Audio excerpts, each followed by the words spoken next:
Ceci est un livre audio autogénéré par Google. Études africaines. Collection dirigée par Denis Prienne et François Manga Akor. Dernière parution. Essai à Mouzou. Pourquoi la pauvreté s'aggrave-t-elle en Afrique noire? 2009. Essai à Mouzou. Pouvoir et société. Les masses populaires et leurs aspirations politiques pour le développement en Afrique noire, 2009. Amadi Ali Dieng. Les grands combats de la Fédération des étudiants d'Afrique noire, 2009.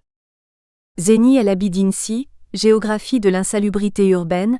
Le cas de Saint-Louis du Sénégal, 2009. Philippe Assalé. Les dessous de la crise ivoirienne. Doufouet Agueyi, 2009. Nguessé Joachim Bangassaro Koulibaly. Le mal ivoirien, 2009. Souleymane Fofana, mythe et combat des femmes africaines, 2009. Thomas TCHATCHOUA, les Bangangs de l'Ouest Cameroun. Histoire et ethnologie d'un royaume africain, 2009. Thierry Bangui, la Chine, un nouveau partenaire de développement de l'Afrique, 2009.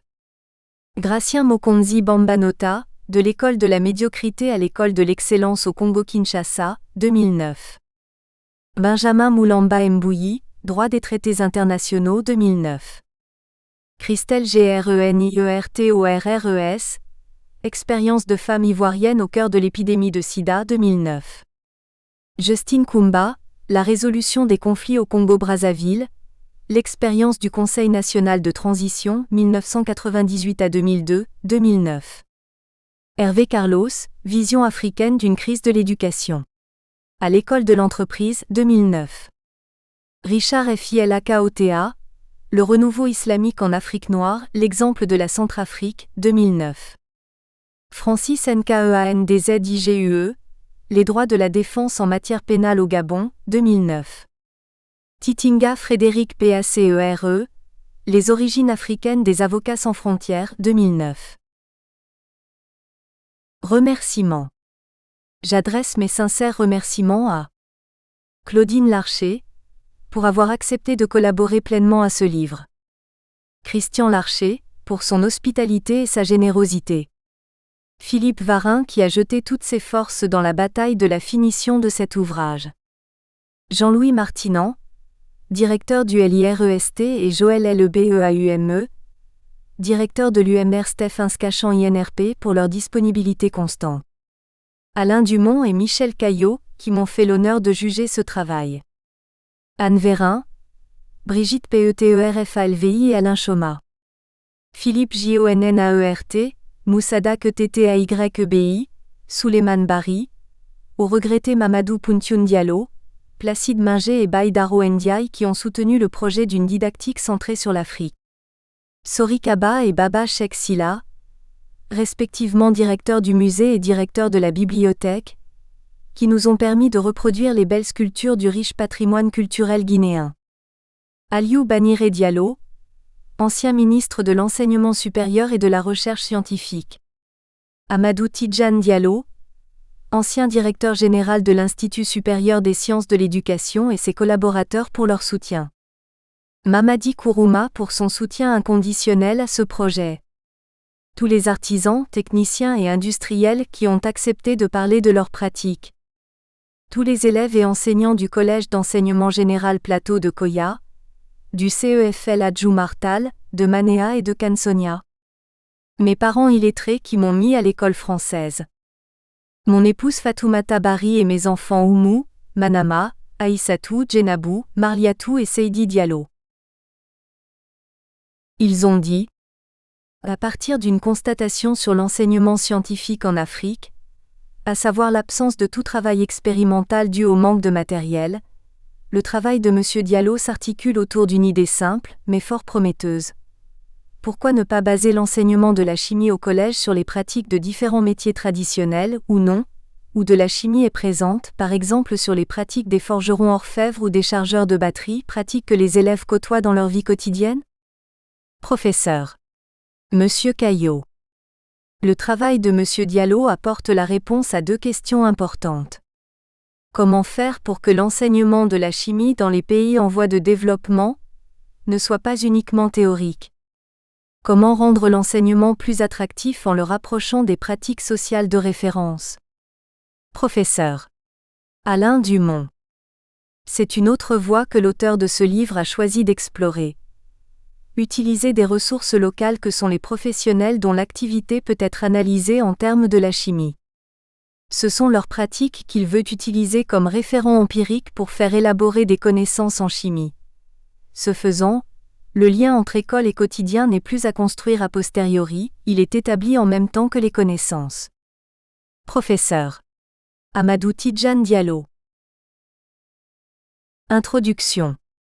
L'enseignement scientifique au collège doit en principe permettre l'acquisition d'un savoir scientifique de façon qu'il devienne fonctionnel et accessible pour les jeunes élèves encore au stade du concret selon Piaget. Cette finalité hautement didactique passe obligatoirement par la construction et l'appropriation de concepts scientifiques par les apprenants pour qu'ils deviennent adéquats, afin de leur permettre de penser et d'agir sur le réel. 1. Définition et fonctionnement d'un concept scientifique. Qu'est-ce qu'un concept scientifique? Il existe de nombreuses définitions du concept scientifique. Pour J.P. Astolfi, 1995, le concept scientifique est un outil intellectuel qui établit entre des phénomènes une relation suffisamment générale et invariante pour autoriser la prévision de résultats ou d'effets. Dans ce sens, il est appuyé par S. Joshua et J.J. Dupin, 1993, page 173, pour qui le concept scientifique est un point de regroupement et un instrument dans l'élaboration des sciences en vue de répondre à un certain nombre de questions. Selon R. Mukieli, 1974, page 123, le concept scientifique est tout simplement une représentation mentale. De leur côté, G. De Vecchi et N. Carmona Magnaldi, 1996, pp. 168 à 187, pensent que le concept scientifique est une structure abstraite avec des attributs essentiels et accessoires. Il a un rôle, une utilité, des limites de validité, des relations et une histoire. Il se matérialise par un nom qui le désigne et qui a du sens. C'est donc une liaison faite entre un signifiant support mot et un signifié idée. Dans un sens plus large, G. Vergniaud donne au concept scientifique deux définitions plus structurées. Du point de vue pragmatique, cet auteur le définit par un ensemble d'invariants utilisables dans l'action, 1990 page 14. Du point de vue cognitif, il le définit comme un triplet de trois ensembles, G. Vergniaud 1990 page 145. Ce sont l'ensemble des situations qui donnent un sens au concept, la référence, l'ensemble des invariants sur lesquels repose l'opérationnalité des schèmes, le signifié, l'ensemble des formes langagières et non langagières qui permettent de représenter de manière symbolique les propriétés et les procédures de traitement, appelé le signifiant. Posons-nous la question de savoir comment fonctionne un concept. Selon G. Vergniaud, le fonctionnement d'un concept repose sur l'articulation des trois ensembles cités plus haut. Dans ce sens, il précise que étudier le développement et le fonctionnement d'un concept, au cours de son apprentissage ou lors de son utilisation, c'est nécessairement considérer les trois plans à la fois, dans un ensemble de situations ou champs conceptuels dont le traitement implique un certain nombre de tâches. G. Vergniaud, 1990, page 146. Toutefois, le schéma de G. Vergniaud doit être reconstruit pour traiter des problèmes spécifiques aux sciences expérimentales. Cette conversion est perceptible dans les travaux de J.L. Martinand, 1986, pp. 149 à 166, sur l'élément chimique ainsi que ceux de G. Leménian et de Haveil-Barret, 1993, sur la quantité de mouvement. Néanmoins, l'efficacité didactique du schéma de G. Vergniaud, 1981, page 202, a été confirmée par les travaux de G. Leménian et de Haveil-Barret, 1993, sur le fonctionnement du concept d'énergie en physique ainsi que par les travaux de C. Solomonidou et H. Stavridou, 1994, page 94, sur le fonctionnement du concept de substance chimique. Les récentes conclusions des travaux de recherche menés en didactique des sciences et des mathématiques montrent que le fonctionnement d'un concept, surtout en sciences expérimentales, nécessite forcément l'articulation du registre de la représentation symbolique dont le langage, la représentation graphique ainsi que mathématique, celui des représentations, les invariants opératoires de G. Vergniaud, et celui du champ questionnemental, Objets, actions, événements, questions. G. Leménian et Aveille Barret, 1993, page 64. 2. La part du référent empirique, dans le fonctionnement d'un concept scientifique.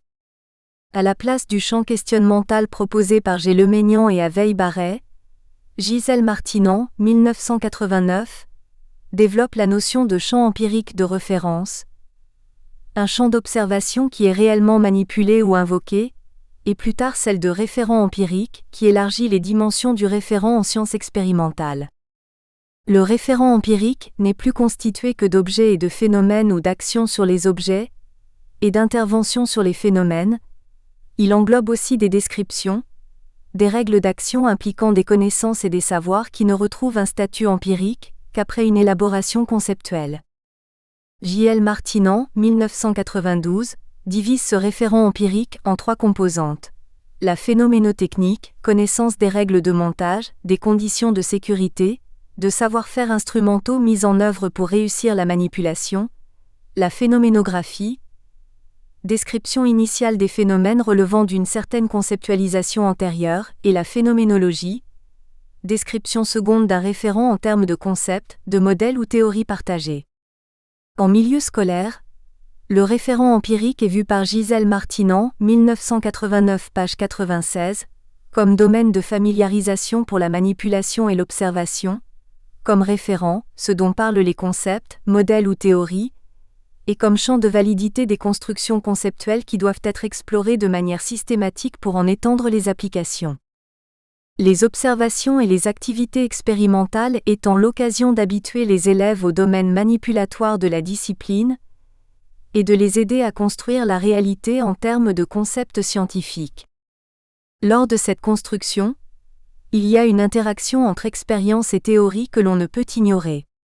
Dans une étude portant sur la modélisation, Gisèle Martinan, 1994, met en relief cette liaison complexe dans un schéma où sont réunies matrice cognitive, élaboration représentative et référent empirique. G. Leménian et Aveille Barret, 1993, page 186, montrent que cette interaction est plus que nécessaire. Pour eux, il ne saurait y avoir de pratique sans conceptualisation, ni de conceptualisation sans pratique.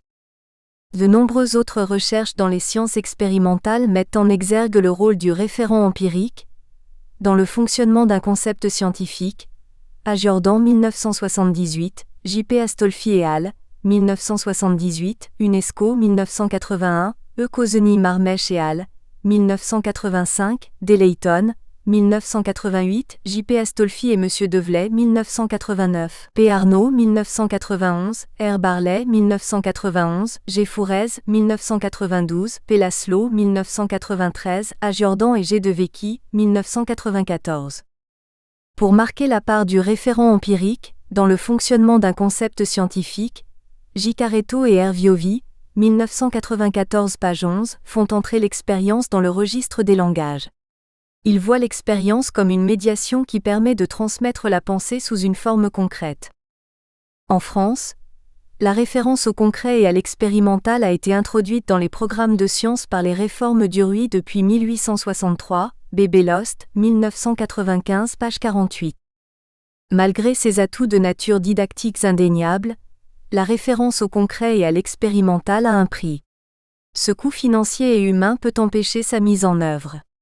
La place prévue dans les emplois de temps pour des activités pratiques est alors occupée par des exercices d'application ou des heures de rattrapage pour d'autres matières plus cotées aux examens nationaux. Elles peuvent également être transformées en heures creuses faute de moyens et d'initiatives. Au lieu des 3 registres dont l'articulation est nécessaire pour le fonctionnement des concepts dans les sciences expérimentales, le schéma proposé par Gisèle Martinan n'en compte plus que 2. Le registre des représentations symboliques et le registre des représentations mentales. Le référent empirique n'est pas présent. La dialectique nécessaire à la formation des concepts ne peut pas fonctionner ou fonctionne mal. 3. Comment disposer d'un référent empirique? La plupart des macro-programmes de l'UNESCO, United Nations Educational, Scientific and Cultural Organization, ont pour ambition le large développement d'une science utile, ancrée sur le quotidien et le milieu des élèves, visant à former des citoyens avertis. À notre avis, cette ambition se heurte à deux difficultés majeures: les ressources matérielles et financières à mettre en œuvre ainsi que la nécessité de longues périodes de travail d'approche des activités d'enseignement des concepts. D. Layton, 1988, page 20. Il faudrait ajouter les contraintes de la vie scolaire dans certains pays. Tous ces facteurs entravent ce projet autour duquel seules des applications en technologie et en éducation de l'environnement s'y sont développées.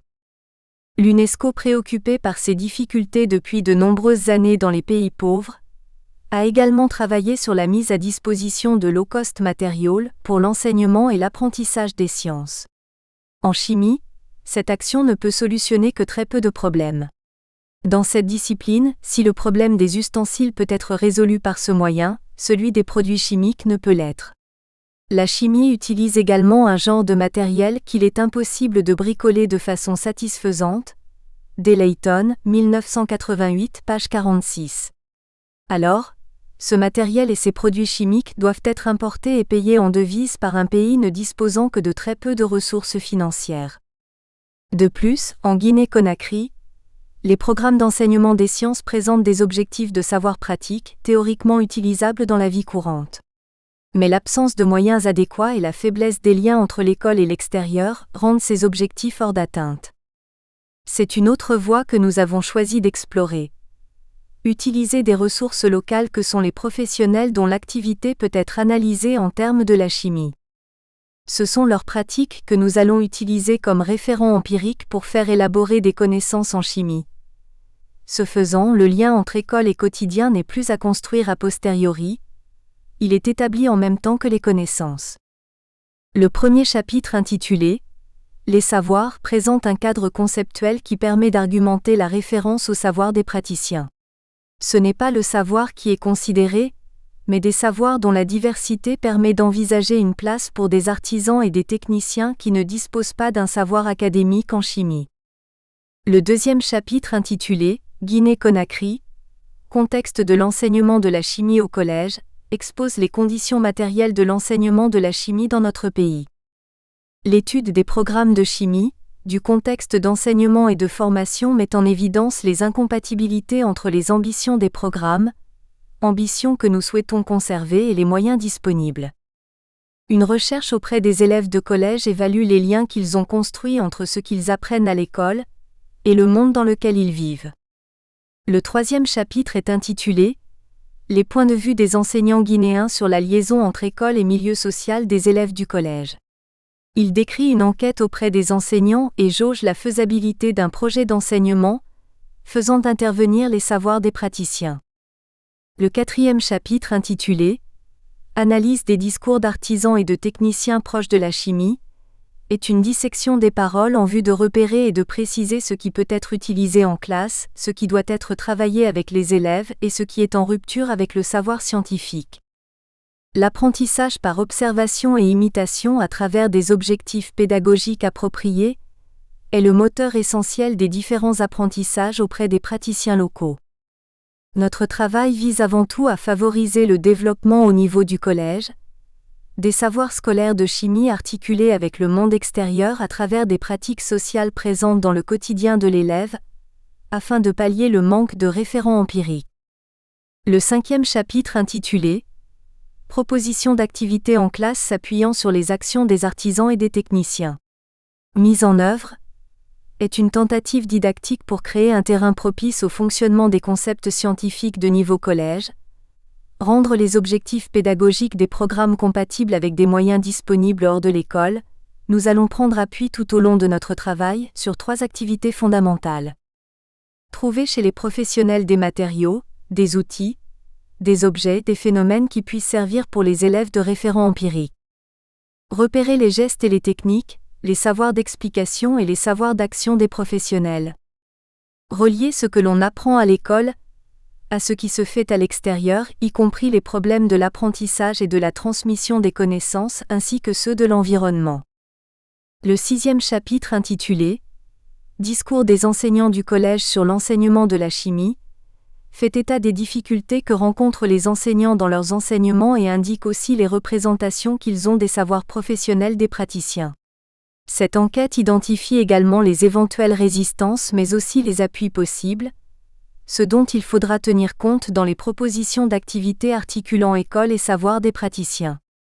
Le 7e chapitre intitulé « Discours de quelques artisans et techniciens proches de la chimie » explicite une enquête auprès des praticiens en les faisant parler, montre ce qu'ils font dans leur profession, ce qu'ils utilisent, ce qu'ils produisent, les risques de leur profession, leur relation à l'environnement. Chapitre 1. Les savoirs. Il faut diriger constamment l'attention des élèves sur les réalités de la vie.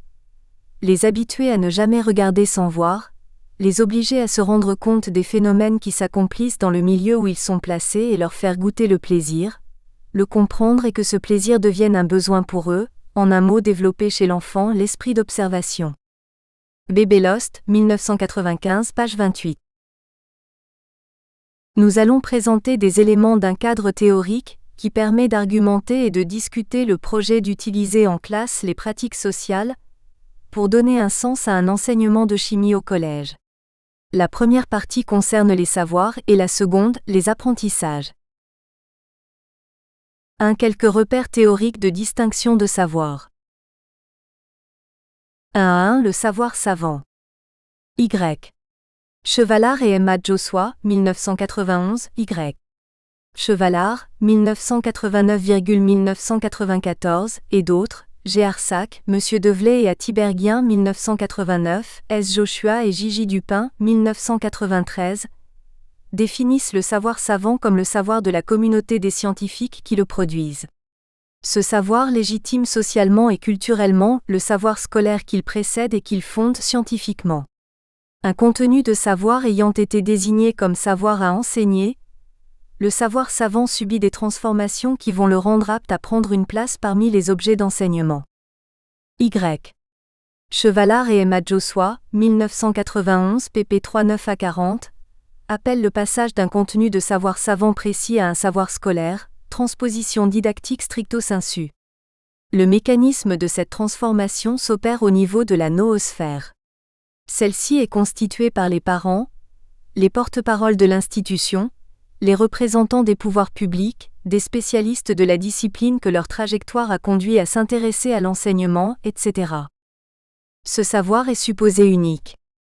Les contraintes de la transposition qu'il subit lui font parfois perdre une partie de sa cohérence et de son histoire. L'objet de savoir dont l'enseignant a la charge se présente alors comme un objet dépersonnalisé et décontextualisé. G. Arsac, 1989, page 3. Le problème que rencontrent les enseignants n'est pas celui de l'écart entre le savoir de référence qu'est le savoir savant et le savoir scolaire qu'ils fondent, G. Arsac, 1989, mais de trouver des exemples, des expériences pour les cours et les travaux pratiques. Ces référents sont construits a posteriori dans un but d'illustration ou d'introduction, jamais de validation, à Duret et R. Journaux, 1989, page 166. Pour les élèves, cela se traduit par l'absence fréquente de référents empiriques, l'absence de liaison solide entre ce qu'on apprend à l'école et ce qui se fait dans la vie. 1 à 2. Les savoirs d'action. Encore connus sous la dénomination de savoir d'expérience, connaissance à l'action selon R. Amalberti, 1991, savoir en acte ou encore connaissance en acte, G. Vergniaud, 1990, Delayton, 1991, R. Samursay, 1991, J. Rogalski et R. Samursay, 1994, A.S. Schoen, 1994. Les savoirs d'action sont des connaissances construites par l'action et qui sont en général spécifiques à des situations données, R. Samursay, 1991, page 49. D'un point de vue anthropologique, Lavji, 1988, repère par ailleurs une cognition in practice. The same people differ in their arithmetic activities in different settings in ways that challenge theoretical boundaries activity and its setting, between cognitive, bodily, and social form of activity, between information and value, between problems and solutions. Dans la recherche des repères psychocognitifs des savoirs d'action, G. Vergniaud, 1990, page 136, donne une importance primordiale au schème. Dans sa théorie des champs conceptuels, il admet que c'est dans les schèmes qu'il faut rechercher les connaissances en acte du sujet, c'est-à-dire des éléments cognitifs qui permettent à l'action du sujet d'être opératoire. P. Pastré, 1998 page 3, voit dans le concept de schème tel que défini par G. Vergniaud, un outil puissant pour analyser les savoirs d'action des professionnels.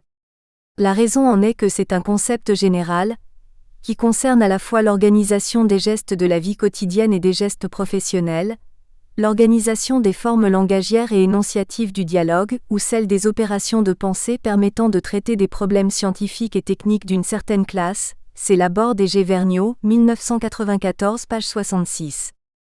Dans la première définition de G. Vergniaud, 1990 page 136, le schème est l'organisation invariante de la conduite pour une classe de situations donnée. Dans la deuxième définition, G. Vergniaud 1990 page 144 présente le schème comme un ensemble de 4 groupes d'éléments organisés suivants. Un but et des anticipations. Des règles d'action et d'enchaînement conditionnel des opérations dont la fonction propre est de générer la conduite. Des invariants opératoires qui permettent de sélectionner les informations pertinentes. Des inférences, dont l'effectuation est fonction des caractéristiques de la situation rencontrée. À partir des informations et du but, un calcul est opéré en situation qui détermine notamment les règles d'action utilisées. Ce calcul est souvent peu conscient ou inconscient, c'est Laborde et G. Vergniaud 1994 page 66. P. Pastré fait correspondre les 4 groupes de G. Vergniaud à 4 niveaux d'analyse univoque. Une identification des séquences et des sous-buts intermédiaires en fonction du but visé. Une identification des règles d'action, soit directement verbalisées par les opérateurs, soit inférées de leur conduite. Ces règles de type, si telle condition alors, permettent d'explorer l'ampleur des variations de la situation que l'opérateur est capable de prendre en compte. Des invariants opératoires qui constituent la représentation de la structure conceptuelle de la situation telle que mobilisée dans l'action par l'opérateur, c'est-à-dire ce qui constitue l'organisation de son activité. Des inférences en situation, dont l'évaluation est un bon indicateur pour repérer les situations de travail à prescription faisable. Dans le cadre de notre travail, nous nous appuierons sur ces idées de Vergniaud et de Pastré afin de déceler dans les actions de quelques professionnels guinéens les éléments transférables vers le savoir scolaire à travers ce qu'ils utilisent, ce qu'ils font et ce qu'ils disent. 1 à 3 Les pratiques sociales. J.L. Martinan identifie pour les sciences physiques non pas un savoir savant mais différents savoirs, chacun correspondant à une pratique sociale. À travers une étude sur l'élaboration des contenus de l'enseignement, J.L. Martinan, 1982-1986, a attiré l'attention sur les pratiques sociales de référence, c'est-à-dire des pratiques sociales, hors champ scolaire, qui peuvent servir de référence pour réaliser des activités au sein de l'école. La démarche consiste à mettre en relation les buts et les activités pédagogiques, en particulier des activités didactiques, avec les situations, les tâches et les qualifications d'une pratique donnée. J.L. Martinan 1986 page 137. Au sujet de la pratique sociale de référence, J.L. Martinan 1986 page 137 mentionne 3 qualificatifs. Elle est pratique, parce que née des activités objectives de transformation d'un donné naturel ou humain. Sociale, parce que liée à l'ensemble d'un secteur social et non des rôles individuels. Référence, parce que suscite seulement une relation de comparaison non pas d'identité avec les activités didactiques visées. Le rôle de la pratique sociale de référence est de localiser les concordances et les différences entre 2 situations dont l'une est l'objet de l'enseignement, et possède une cohérence qui doit être transposée dans l'école. J.L. Martinan 1986 page 138. Il souligne que la pratique sociale de référence est une notion extensible. Elle embrasse la pratique artisanale, la recherche scientifique fondamentale ou appliquée, les pratiques domestiques, idéologiques et politiques, 1986 page 138. 2 indique que tout savoir est une pratique et n'existe que parce qu'il est pratique, et qu'il peut y avoir plusieurs pratiques pour une même discipline. Selon J.L. Martinan, 1986 page 138, chacune de ces pratiques a sa propre cohérence qui se traduit sur le plan des situations caractéristiques.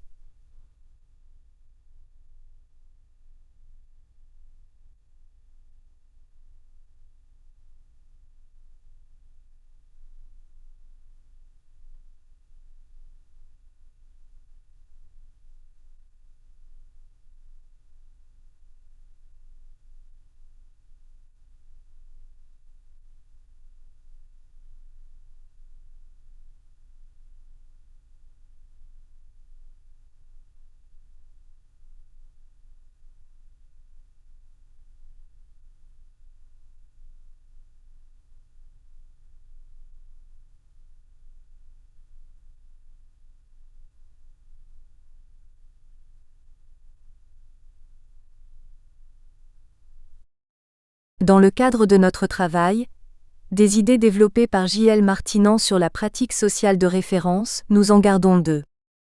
L'idée qu'il faut donner du sens à un apprentissage. L'idée que pour chaque pratique, il y a des problèmes qui se posent, des matériels disponibles, des attitudes et des savoirs à mettre en œuvre. 2. Quelques repères théoriques sur les apprentissages. 2 à 1. L'apprentissage par observation-imitation. L'apprentissage par observation-imitation est un apprentissage de comportement soutenu par un phénomène de reproduction sociale et de rôle. L'observation dont il est question ici n'est pas une observation neutre ni une observation complète, mais au contraire une observation qui utilise une grille de lecture. G. Fourez, 1992, page 34. Pour lui, la science se nourrit de faits observés. G. Fourez, 1992, page 39. Comment l'esprit humain procède-t-il pour construire la pensée à partir de l'action au contact du réel? D'après H. Bassis, cela se traduit par la posture de l'observation. L'objectivité de cette activité est d'obtenir l'information brute, qui pour être utilisable doit nécessairement être traitée par structuration, systématisation et conceptualisation des matériaux recueillis. Ainsi, savoir observer, c'est savoir tirer parti de ces observations, c'est savoir penser. Cela n'est pas donné d'emblée, cela s'apprend et il existe une méthode pour observer. H. Bassis, 1992, page 31. Plus explicitement, prendre la posture d'observation, c'est engager un dialogue orienté avec un objet déterminé que le sujet interroge, d'abord pour identifier en fonction de ce qu'il sait déjà de lui, perception globale, et ensuite, le faire accoucher de ce qu'il renferme d'inconnu que l'on veut connaître. H. Bassis, 1992, page 31. L'observation n'aboutit pas à un simple décalque de l'image de l'objet. Elle est reconstruction de cet objet dans l'esprit du sujet. H. Bassis, 1992, page 31. L'importance de l'observation a été depuis longtemps perçue dans le milieu scolaire. Il faut diriger constamment l'attention des élèves sur les réalités de la vie. Les habituer à ne jamais regarder sans voir, les obliger à se rendre compte des phénomènes qui s'accomplissent dans le milieu où ils sont placés et leur faire goûter le plaisir, le comprendre et que ce plaisir devienne un besoin pour eux, en un mot développer chez l'enfant, l'esprit d'observation, B.B. Lost, 1995, page 28. D'autres travaux de recherche soulignent l'importance de l'observation dans l'apprentissage. D. Layton, 1988, page 46.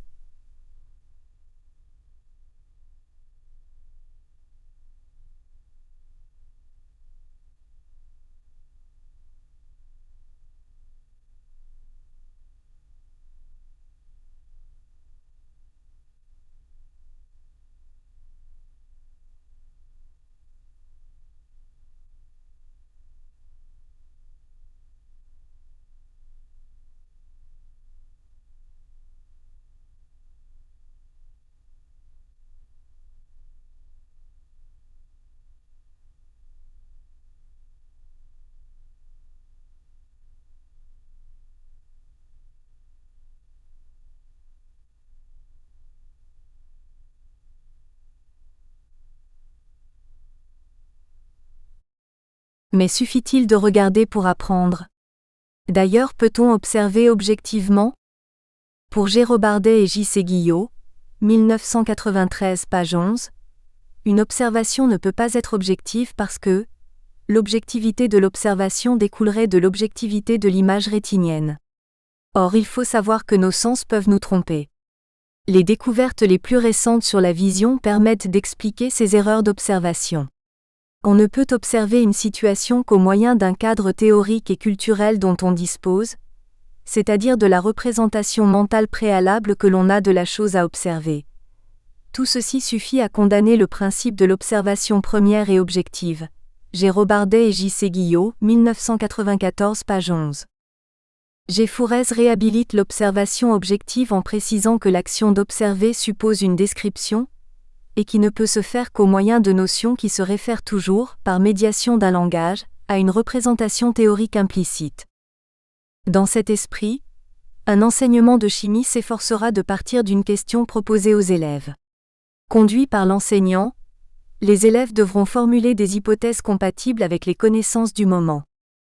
Cette démarche est du type hypothético-déductif par opposition au type inductif largement utilisé dans les collèges. Observation, mesure, puis mise en évidence du concept. Il s'agit pour nous, et comme le soulignent les M. Schedecker et J.P. Le Forestier 1985, d'observer activement manipuler les professionnels, de recueillir le plus d'informations sur leurs gestes et leurs techniques, leur savoir-faire, leur savoir d'action, les outils, les matériaux, les objets, les phénomènes qu'ils utilisent et qui puissent servir de référent empirique pour les élèves, Observation étant guidée par un discours explicatif du professionnel, pour faire repérer ce qui est important, caractéristique, pour faire distinguer ce qui est pertinent de ce qui ne l'est pas, pour justifier théoriquement une action, discours que les professionnels ne peuvent pas toujours apporter, qu'il faut reprendre ou remplacer dans la classe. 2 à 2 L'apprentissage appuyé sur des objectifs pédagogiques. La pédagogie par objectif était un non-sens au plan de l'efficacité pour le guidage des apprentissages et pour l'évaluation. Elle avait au moins l'avantage de préciser des objectifs pédagogiques au niveau de l'acquisition des connaissances, des habiletés et des capacités. Selon le contexte, les objectifs se subdivisent en plusieurs types. Objectif global. C'est un énoncé d'intention pédagogique exprimant l'attente par rapport à tout ce qui va découler des 2 ou 3 heures de cours. L'objectif global fait appel aux verbes développer, éduquer, familiariser, initier, sensibiliser. Objectif général. C'est un énoncé d'intention pédagogique décrivant en termes de capacité de l'apprenant, l'un des résultats escomptés d'une séquence d'apprentissage. Ils ont recours à des verbes un peu plus précis que ceux de l'objectif global. Ces verbes d'intention inspirés des 6 catégories de la taxonomie du domaine cognitif, Bloom 1956, sont connaître, comprendre, appliquer, analyser, synthétiser, évaluer. Chacune de ces catégories est couplée à de verbes actifs qui introduisent des objectifs spécifiques. La rédaction d'un objectif général est la sommation. Objectif général égale verbe plus contenu général. Objectif spécifique ou opérationnel. C'est un énoncé issu de la démultiplication d'un objectif général en autant d'énoncés rendus nécessaires pour que 4 exigences opérationnelles soient satisfaites. Intention pédagogique sans équivoque, comportement observable au niveau des apprenants en situation de classe, conditions d'apprentissage sans équivoque et critères d'évaluation de l'apprentissage sans équivoque. Dans chacune des matières académiques, il existe des verbes d'action, c'est-à-dire des verbes susceptibles de produire des objectifs communicables et mesurables. Cette première liste de verbes d'intention est décrire, identifier, démontrer, ordonner, nommer, construire. Il existe une deuxième liste de verbes d'intention qui s'adapte encore mieux à la chimie. Transformer, graduer, distiller, balancer, titrer, mélanger, combiner, analyser une substance, etc. Le recours aux objectifs pédagogiques est une pratique recommandable parce que c'est à ce niveau que les maîtres d'œuvre des programmes d'enseignement peuvent infléchir leur attitude et centrer la formation sur les apprenants et leur capacité à développer. Cependant, J.P. Astolfi et M. Develay, 1991, page 57, attirent l'attention sur le fait que la définition des objectifs pédagogiques s'effectue a priori par une spécification des indications curriculaires, mais elle interfère assez peu sur les procédures d'apprentissage et les représentations des élèves. Et c'est la prévision de la difficulté d'atteinte de l'objectif qui fait ici problème. C'est pour aider au dépassement de ces difficultés que J.L. Martinan, 1986, propose l'idée antinomique d'objectif-obstacle. Il s'agit d'utiliser la caractérisation des obstacles comme un mode de sélection des objectifs. C'est cette idée que nous allons utiliser dans la mise en œuvre des activités proposées aux élèves. 3 liens entre sciences et techniques. Dans l'étude des liens entre sciences et techniques, 2 points de vue se révèlent. Entités séparées ou même entités. La science et la technique sont des entités séparées. G. Fourez, 1994, situe la différence entre science et technique dans les objectifs. Les sciences visent les connaissances et les techniques, l'action. Le rapport de l'UNESCO du projet 2000+, édition 1993, conférence 0164, page 4, soutient cette position. La distinction entre culture scientifique et technologique résulte du fait que la science se préoccupe essentiellement des phénomènes et d'arriver à prouver les vérités scientifiques, alors que le but de la technologie est d'apporter des solutions à des problèmes concrets. Les idées sur les places relatives des sciences et des techniques peuvent être alors. La technique vient dans la science. La technique précède la science, Grand Larousse 1994, tome 3, page 2144. Selon Delayton, 1988, aussi, ce sont les sciences qui sont utilisées selon une dynamique propre aux technologies qui elles-mêmes se développent selon une rationalité autre que celle des sciences. La technique vient après la science. Cette idée apparaît dans l'encyclopédie multimédia Hachette, édition 1997. Il est dit que la technique est l'ensemble des applications des connaissances scientifiques à la production, particulièrement à la production industrielle, des biens et des produits utilitaires. Ici, la technique n'est qu'une application des idées scientifiques. Science et technique constituent une seule et même entité. J. Staudenma, 1er, 1985, attire l'attention sur le fait qu'il n'existe pas de critères pour faire une nette distinction entre science et technique. G. Fourez, 1994, pense que tous les concepts scientifiques et techniques semblent former entre eux un cercle dans lequel il est difficile de s'y retrouver. Il considère le savoir technologique comme un style de connaissance particulier, intégrant des concepts scientifiques, des données spécifiques, des théories distinctes des sciences et du savoir-faire. Il lui semble bien qu'il est plus judicieux de dire que c'est une symbiose qui existe entre science et technique, G. Fourez, 1994, page 166. Dans notre travail, nous garderons que la science et la technique vont de pair et se complètent mutuellement. Le rôle de la balance, du thermomètre, du baromètre et du calorimètre a été déterminant dans les recherches de Lavoisier. Dans la perspective d'une liaison de l'école avec l'extérieur, la technique peut servir de passerelle. Elle peut fournir référents empiriques et savoir-faire aux élèves. Conclusion sur le chapitre 1.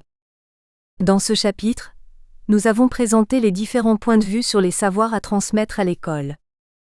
Un point de vue de Y. Chevalard, 1989, selon lequel il y a un savoir institutionnalisé qui subit des modifications pour ensuite devenir un savoir enseigné. Un point de vue de Gisèle Martinan selon lequel il y a plusieurs savoirs autour des mêmes phénomènes, des mêmes concepts selon qu'ils sont utilisés d'une façon ou d'une autre dans une pratique sociale, pratique qui peut servir de référence en milieu scolaire. Le savoir savant et les savoirs impliqués dans les pratiques sociales constituent cependant des savoirs formalisés par opposition aux savoirs non formalisés que constituent les savoirs d'action développés par les professionnels. Nous retiendrons pour la suite l'idée d'une diversité de savoirs chimiques suivant les pratiques sociales qui les mettent en œuvre, celle de l'existence de savoirs d'action et l'idée de référencer les savoirs pour leur donner un sens. Pour mener à bien ce projet, nous allons nous appuyer sur les 3 idées déjà exposées dans la partie introductive. La première est celle de référents empiriques, qui nous pousse à recourir à des pratiques observables de quelques professionnels, pour pallier le manque de moyens matériels qui ne permet pas de faire des travaux pratiques, donc de lier une description des phénomènes, leur observation et leur imitation. La deuxième concerne les savoirs d'action. Elle nous offre un moyen de valoriser les gestes et les techniques des artisans. La troisième est celle de la référence sociale pour les savoirs scolaires nés du savoir savant. Elle nous pousse à tisser des liens avec le monde extérieur à l'école en incluant des problèmes liés à l'environnement. Des liens dont on peut montrer qu'ils sont assez faibles à la suite d'un enseignement traditionnel. C'est en ayant recours à différentes pratiques sociales, en repérant pour chacune des savoirs d'action valides, en distinguant les discours de praticiens sur des discours parfois très approximatifs par rapport au savoir institutionnalisé ou même franchement contradictoires que nous essaierons à notre niveau de construire des activités scolaires qui les prennent comme référence à partir d'objectifs précis et ciblés. Chapitre 2. Guinée-Conakry, contexte 2. L'enseignement de la chimie au collège. En Guinée-Conakry, les collèges publics sont caractérisés par des effectifs pléthoriques, 60 élèves en moyenne en classe de 7e, 50 en 8e, 45 en 9e et 50 en 10e. La vétusté des locaux, le manque d'équipements, de moyens financiers et l'absence de lien avec l'extérieur. Alpha Oumar Diallo, 2000. Ce chapitre aborde 2 facteurs déterminants pour l'enseignement de la chimie en Guinée-Conakry. Ce sont le contexte matériel et les programmes d'enseignement actuels de la chimie au collège. Nous allons présenter différentes facettes de ce contexte. Nous présenterons en même temps les objectifs pédagogiques de l'enseignement de la chimie tels que définis dans le chapitre I. Les objectifs de savoir-faire sont les plus visés. Enfin, nous présenterons une enquête auprès des élèves du collège pour évaluer les liens qu'ils ont établis entre ce qu'ils apprennent à l'école et le monde dans lequel ils voient, touchent et sentent des objets présents dans leur quotidien. Cette évaluation servira à repérer les obstacles qui pourront éventuellement être transformés en objectifs pédagogiques dans la validation de nos propositions didactiques. 1. Le contexte guinéen. 1. Le contexte matériel. En Guinée-Conakry, les collèges publics sont caractérisés par des effectifs pléthoriques, 60 élèves en moyenne en classe de 7e, 50 en 8e, 45 en 9e et 40 en 10e, la vétusté des infrastructures, le manque de matériel didactique, d'équipement, de moyens financiers et l'absence de lien avec l'extérieur. Rappelons que la 7e est la première année du collège. Dans cette classe sont reçus des élèves entre 12 et 13 ans. À l'absence de lien solide avec l'extérieur, s'ajoutent d'autres facteurs tels l'absence d'activités pratiques dans les sciences expérimentales et la faiblesse du taux d'encadrement notamment en chimie, un enseignant pour 200 élèves en moyenne. Les programmes visités dans ce livre datent de 1987. D'autres programmes conçus en 1998 à 1999 et essayés en 7e et en 8e ont été remplacés en 2002. Cette relative stabilité des curricula entraîne au niveau des enseignements et des apprentissages une routine et montre une absence de volonté de rénovation des pratiques. 1 à 2. Le contexte de formation des enseignants. Chez les enseignants du collège, malgré des qualités pédagogiques appréciables en classe, on constate une transmission purement verbale des connaissances, une insuffisance et une obsolescence de la documentation utilisée dans les cours de chimie. Certains manuels de sciences datent de 1966. Une résistance à illustrer certains cours par des travaux pratiques même peu coûteux, en invoquant le respect des programmes en vigueur ou la préparation aux examens nationaux. Sur le plan didactique, Aduret et R. Journaux, 1989 page 165, qualifient ces deux derniers arguments de faux arguments. À la suite d'une étude sur des curricula, Aveille-Barret, 1994 page 100, fait un constat analogue dans l'enseignement des sciences. Ce qui domine, c'est une pédagogie frontale et expositive au niveau des enseignants. Ces aléas font que l'enseignement de la chimie dans le contexte guinéen est essentiellement basé sur la résolution d'exercices et l'algorithmisation. Pour des raisons de volume horaire, 18 heures par semaine au minimum pour un enseignant mais pour 2 heures par semaine et par classe pour la chimie. Les enseignants des collèges sont contraints d'exécuter des programmes de niveaux différents dans des établissements différents ou des associations de matières, physique et chimie ou encore chimie et biologie. Ces enseignants sont la plupart du temps des instituteurs ordinaires formés dans les écoles normales des instituteurs, ENI.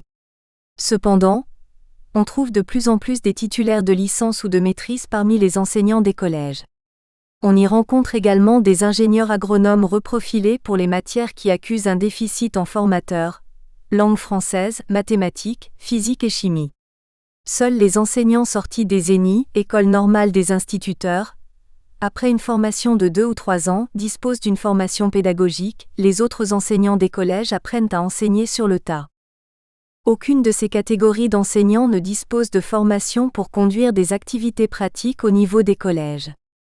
C'est pour répondre à ce besoin de formation qu'a été créé en 1992, le projet d'animation pédagogique, PAP, une des composantes du projet d'ajustement du secteur éducatif, PAS, financé par la Banque mondiale et placé sous la tutelle de l'Institut supérieur des sciences de l'éducation de Manéa, ISSEM. Ce projet s'inscrit dans l'effort des autorités guinéennes pour une rénovation en profondeur du système éducatif du pays, et dans la lignée logique d'autres projets en cours ou déjà achevés. Ce sont entre autres le projet de formation de conseillers pédagogiques et maîtres formateurs et professeurs d'école normale, CPMF et PEN, pour le collège et le projet de création des centres de perfectionnement linguistique, CPL1 pour l'enseignement primaire et CPL2 pour le secondaire. La vocation du PAP, avec l'assistance de la coopération française en Guinée-Conakry, était de former un contingent d'animateurs pédagogiques, AP, pour l'enseignement secondaire chargé de développer des actions de formation continue dans les lycées et dans les collèges. P. Blachon, 1994, pp. 3 à 4. Lors de la phase d'étude et de préparation, cette discipline avait été retenue par la partie guinéenne comme prioritaire. Langue française, histoire, géographie, mathématiques, physique, chimie et biologie. Parmi les moyens matériels de ce projet, il était prévu du matériel de laboratoire pour les sciences expérimentales. Mais ce matériel ne devait être disponible que pour les 6 lycées régionaux d'application. Il devait servir à l'initiation aux travaux pratiques des enseignants des établissements urbains, par les animateurs pédagogiques formés à la pratique par le PAP. Malgré les efforts déployés par les autorités en matière d'infrastructures, il n'y a toujours pas de laboratoire dans les lycées d'application ruraux et urbains. Au cours d'une recherche menée pendant de l'année scolaire 1995 à 1996, Diallo AO, 1995, nous avons constaté chez les élèves une soif d'apprendre, singulièrement en 10e qui est la classe où se passe le BEPC, brevets élémentaires du premier cycle, et une forte capacité de mémorisation, l'absence de référents empiriques en classe et hors de la classe incitant à l'apprentissage par cœur. 2. Les objectifs pédagogiques visés par les programmes d'enseignement de chimie. En Guinée-Conakry, les programmes d'enseignement de chimie sont loin de favoriser l'enseignement expérimental. Les conditions précaires d'études dans les collèges du pays justifieraient-elles cette démarche des concepteurs de programmes pour ce qui est d'un enseignement purement théorique ? Toujours est-il que dans tous les programmes que nous avons analysés, aucun horaire n'est prévu pour des activités pratiques. D'ailleurs, la grande majorité des thèmes proposés pour ces activités pratiques n'est pas réalisable avec les moyens disponibles. Cette incompatibilité ne peut être que lourde de conséquences pour la formation du jeune élève en sciences expérimentales. Il convient de rappeler que les sciences expérimentales constituent l'une des filières d'orientation la plus importante des bacheliers au lycée. Mentionnons également que cette filière constitue le vivier de l'université en physique, chimie, biologie, pharmacie et médecine. C'est là que seront recrutés les futurs enseignants, techniciens et chercheurs de sciences dont le pays aura besoin. Nous estimons également qu'il n'est point nécessaire de souligner le caractère pratique de la chimie, surtout pour des élèves qui, comme l'a montré Delawson, dans une recherche intitulée « Relationships of Concrete and Formal Operational Science Subject Matter and the Development Level of the Learner », sont encore au niveau du concret, et pour qui il est plus facile de comprendre ce qui se voit que ce qui se dit.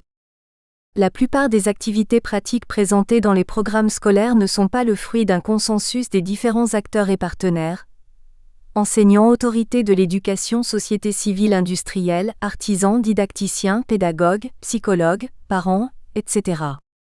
Ces activités restent bien en deçà de la formation requise pour les élèves qui voudront embrasser dans le futur des études supérieures. Il faut également noter qu'aucune activité de documentation ne figure dans ces programmes. Pourtant, nous pouvons penser que ce genre d'activité pourrait servir à développer la connaissance des aspects pratiques et historiques liés à la discipline. Ces activités pourraient également favoriser l'apprentissage de la langue d'enseignement, le français, et l'usage du vocabulaire technique dans le cadre d'un apprentissage plus efficace de la chimie. Il n'existe pas de liste de matériel, ni de feuilles de travaux pratiques pour la réalisation des expériences proposées. Ces programmes ne prévoient qu'une faible ouverture de l'école sur le monde extérieur. Il reste entendu que tous ces facteurs ne contribuent qu'à rendre encore plus difficiles les tâches des enseignants et des apprenants. Dans les programmes en cours d'exécution au collège, nous distinguons pour chaque classe des objectifs de savoir, des objectifs de savoir-faire et des objectifs d'attitude et de comportement. Les objectifs de savoir sont liés à des verbes comme connaître, définir, savoir, etc., objectifs généraux. Les objectifs de savoir-faire sont associés à des verbes d'action comme séparer, réaliser, analyser, etc., objectifs spécifiques. Les objectifs d'attitude et de comportement sont associés à des expressions telles que avoir le sens de l'observation, avoir la conviction, saisir les dangers, etc., objectifs généraux. 2 à 1 Les savoirs. Les programmes visent à faire apprendre des notions qui sont considérées comme de base pour la chimie du secondaire. Le repérage de verbes connaître, définir, savoir que, reconnaître, nous conduit à identifier ce que les programmes en vigueur envisagent de faire apprendre, à faire mémoriser. Savoir viser à propos de l'air et de l'oxydation, en 7e. Connaître les conditions pour allumer et éteindre un feu. Savoir que l'air est un mélange et en énumérer les constituants. Reconnaître le dioxygène comme un gaz constituant de l'air. Connaître les 3 conditions pour allumer un feu de bois. Présence du combustible, présence du gaz dioxygène et une température d'inflammation élevée. Connaître les 3 conditions pour éteindre un feu. Retrait du combustible, retrait du dioxygène par utilisation de sable, de terre, d'une couverture, du gaz carbonique, etc. Refroidissement sous la température d'inflammation avec de la neige carbonique. Connaître la place et l'importance de la combustion et du comburant dans la vie quotidienne. Savoir que l'air est un mélange de diazote, de dioxygène et de gaz rares. Identifier la combustion d'une bougie comme une réaction chimique, réaction d'oxydation. Savoir exiger à propos de l'eau et de l'hydrogène, en 8e. Savoir définir l'eau naturelle. Connaître les divers états de l'eau naturelle et ses caractéristiques. Discerner les principes de distillation et de décantation de l'eau naturelle. Savoir définir une eau potable. Connaître les moyens pour rendre une eau potable. Savoir que l'eau est un solvant. Connaître les propriétés de l'hydrogène, élément constitutif de l'eau. Savoir viser à propos des acides, des bases et des sels, en 9e. Connaître la réaction de dissociation d'un acide, d'une base et d'un sel ainsi que quelques indicateurs. Connaître l'usage de quelques acides, bases et sels. Établir des formules de quelques acides, bases et sels importants. Pouvoir expliquer la dissociation des acides, bases et sels dilués, et établir les équations de dissociation. Savoir viser à propos des métaux, en 10e. Connaître les propriétés physiques et chimiques, la préparation industrielle et l'usage du sodium, du calcium et de l'aluminium. Avoir des connaissances sur certaines combinaisons de ces métaux, et sur la production industrielle de l'aluminium. Expliquer le rôle du fer dans l'industrie, importance des gisements de fer des monts Nimba et Simandou. Savoir exiger à propos de la chimie organique, en 10e. Connaître l'importance de la chimie organique et de quelques composés organiques, alcanes, alcènes, alcynes, pétrole, alcool éthylique, etc., et leurs propriétés physiques et chimiques. Connaître la polymérisation comme une réaction organique, la formation du polyéthylène-polyacétylène, polyacétate de vinyle, etc. On voit que ces savoirs sont de nature très différente, renvoyant à des savoirs théoriques, conceptuels ou catégoriels, mais aussi à des savoirs pratiques mais qui restent ici uniquement au niveau de l'énonçable. 2 à 2 Les savoir-faire. Des objectifs de savoir-faire sont énoncés dans les programmes. Les élèves sont censés apprendre un certain nombre de gestes, de techniques. Rappelons qu'aucune séance de travaux pratiques n'est cependant mise en œuvre et donc qu'au mieux, ces gestes seront montrés en cours. Nous avons réparti ces savoir-faire exigibles en 2 groupes, selon la disponibilité habituelle dans les collèges du matériel nécessaire à leur réalisation. Les savoir-faire incompatibles avec les moyens disponibles ne seront même pas vus par les élèves au cours de leur scolarité faute du matériel adéquat. Savoir-faire compatible avec les moyens disponibles. Savoir-faire visé à propos des processus physiques, en 7e. Séparer des mélanges. Décanter et filtrer une eau trouble. Réaliser de transformations physiques simples. Savoir-faire visé à propos de l'air et l'oxydation, en 7e. Allumer et éteindre un feu. Savoir-faire visé à propos de l'eau et de l'hydrogène, en 10e. Procéder à la combustion du charbon de bois. Obtenir du charbon de sucre. Savoir-faire incompatible avec les moyens disponibles. Savoir-faire visé à propos des réactions chimiques, en 7e. Réaliser des réactions chimiques simples.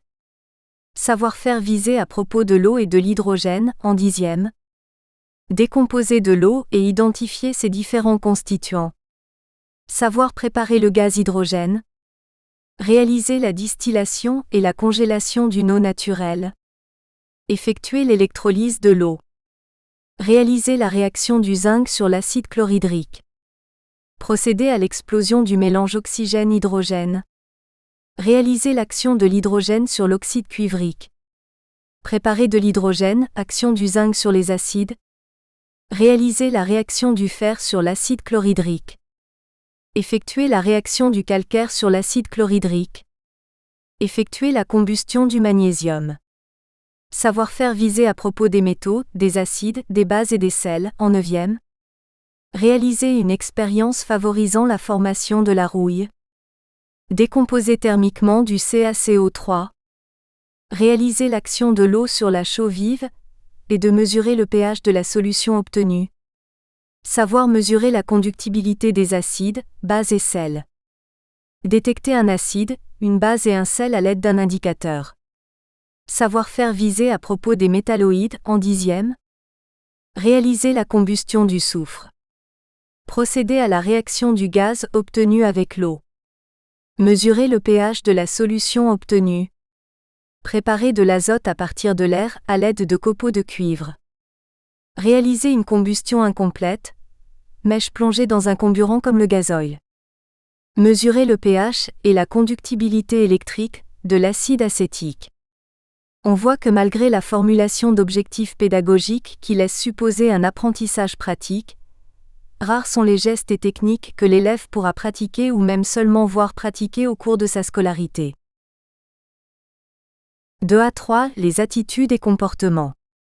On peut distinguer des attitudes et comportements liés à la discipline, des comportements qui visent la sécurité et des comportements de respect et de protection de l'environnement. Ces objectifs pédagogiques ne sont pas en général énoncés en termes de comportement, mais relèvent de finalités de l'enseignement de cet ordre. Ils ont été regroupés sous cette appellation même si le verbe qui les introduit est savoir que. Là encore, l'absence de travaux pratiques rend audacieuse toute exigence en termes de comportement dans la mesure où il ne pourra s'agir que de description de comportement. 2.3.1 Les attitudes et comportements généraux. Comportements liés à l'étude et à l'importance de la chimie, en 7e.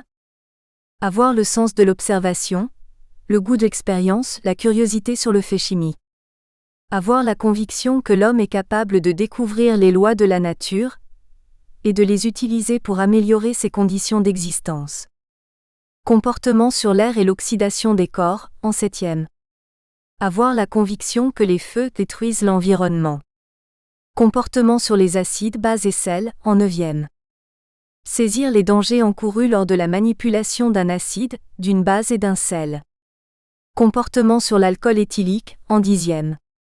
Saisir les dangers encourus par la consommation de l'alcool éthylique pour l'organisme, et dans la circulation. 2.3.2 Les attitudes et comportements liés à la sécurité, en 7e. Les programmes prévoient différentes situations. Être capable d'éteindre un feu par retrait du combustible. Être capable d'éteindre un feu par retrait du comburant. Être capable d'éteindre un feu par refroidissement de la substance, sous sa température d'inflammation. Savoir que les conditions pour éteindre les incendies sont liées d'une part à la nature du combustible qui l'engendre, et de l'autre à la nature et au lieu du sinistre. Savoir que pour lutter pratiquement contre un incendie causé par du feu de papier, de bois, du charbon de bois, il faut utiliser du sable ou de l'eau. Savoir que pour lutter pratiquement contre un incendie causé par du feu d'huile ou d'essence, il faut utiliser du sable ou une couverture mais pas de l'eau. Savoir que pour lutter contre un incendie causé dans un poste électrique, il faut utiliser du sable sec, une couverture ou du gaz carbonique mais pas de l'eau. 2.3.3 Les attitudes et comportements liés au respect et à la protection de l'environnement, en 7e. Combattre les incendies et les feux de brousse en tant que danger potentiel pour l'environnement, l'homme, les animaux et les végétaux, est un comportement dont l'enjeu est important. 3. Contextualisation hors école des savoirs acquis à l'école par les élèves. Au cours de leur scolarité, les élèves de collège acquièrent des connaissances en chimie à partir de leçons dont on a vu qu'elles introduisent peu de substances chimiques et d'instruments dans la classe. Les réactifs sont des formules au tableau. Les techniques restent déconnectées des problèmes réels et sont peu liées à un référent empirique. Ainsi les connaissances acquises sont souvent très formelles. Nous avons cherché à évaluer dans quelle mesure ce qui est appris en classe de chimie est articulé pour les élèves, à ce qu'ils côtoient dans leur vie quotidienne extrascolaire. C'est la maîtrise des instruments de mesure, des techniques expérimentales, l'usage des substances chimiques et quelques problèmes de l'environnement qui sont les apprentissages cités.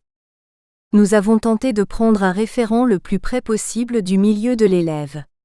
Nous avons choisi des objets, des professions et des réactions chimiques dont nous ne parlons pas souvent en classe mais qui font partie du quotidien de l'élève. 3. Méthodologie de l'enquête. Nous avons élaboré un questionnaire de 7 thèmes liés aux 3 idées déjà évoquées dans le chapitre 1. L'idée du référent sous-jacente au thème instruments utilisés par les professionnels et produits chimiques. L'idée des gestes et techniques, savoir-faire, savoir d'action, savoir d'explication sous-jacente au thème technique expérimentale utilisée par les professionnels.